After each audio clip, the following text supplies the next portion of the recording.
Hi all, Rick here. Now with the announcement that McCoy and Sulu will be featuring in the final parts of Strange New Worlds, I thought that I could look at the lore of these two as it exists in canon, alternate timelines and beta content to see what they were up to around this time period according to different tales just before joining the Enterprise crew. Now, when Hikaru Sulu first came to the Enterprise, it appeared he was part of the Science Division with specialties in astronavigation and as the head of Astrosciences in 2265. These are related to setting courses and starship flight, and of course, Sulu was also an excellent pilot.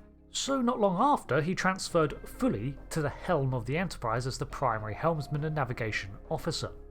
In various books, Sulu studies starship and shuttlecraft flight at the Academy from 2255 to 59.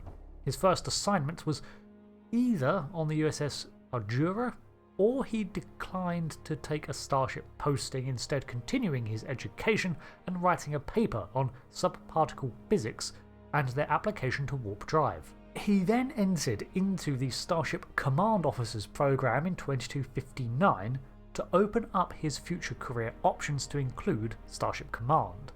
From this point until his posting on the Enterprise, things are rather murky, but he was a Lieutenant Junior grade by 2264 awaiting posting to the USS Erfan, when instead a request came from Captain Kirk to have him assigned as part of the command crew. Alternatively, he was joining the Enterprise while it was under the tail end of Captain Pike's command and therefore was already there when Kirk took over. Now, obviously in the Kelvin universe, like all of the crew, they had differing career origins. Out of the Academy, his top-of-the-class scores on several subjects had him approached for numerous postings, and even some elite projects. He turned these down in favour of a junior helmsman's posting on Captain Pike's Enterprise in 2258, unexpectedly filling in for the senior officer when it launched under a state of emergency as seen in the first of the Kelvin Universe films. So, when it comes to Sulu, there is actually quite a bit of playground around this time immediately prior to the Enterprise that the shows can make use of, both in canon and existing works. Although, extra points if they pay homage to his excellent qualifications, or address his command track training and Sciences Division posting from the original series. I suspect he'd arrive as the helmsman, as it was his iconic role, but technically he should be there for an initial but related role in navigation. Or both, as it would not be the first time a Trek character's career was changed from their initial appearance to the role they would become known for. Worf, Geordie. As for Leonard McCoy, he actually developed his medical skills outside of Starfleet Academy, enrolling in the fleet at a later point. By 2266, McCoy was stationed on Capella 4 for a few months before transferring to the Enterprise. The one thing I'm looking forward to more in canon is seeing how Dr. Mbenga steps down from the medical head, yet remains on the staff under McCoy, without any animosity. This to me suggests that he took a voluntary step back, possibly due to the sheer amount of crap he's had to endure in his tenure, allowing for McCoy to step into his former position. But that is the end of what is known and relevant at the time. So long as they maintain the fact that even if McCoy had a Starfleet Academy career, he had pre-existing medical training. In apocryphal tales, he has been assigned to a myriad of ships and starbases like the Republic, Constitution and others. However, what is more interesting is that they had him actually accept the role of Chief Medical Officer on the Enterprise 2 years before his known entry point. This tenure was only for a few months before he had to step away to deal with his father's illness, before then moving on to Capella 4, and then the tale resumes as before.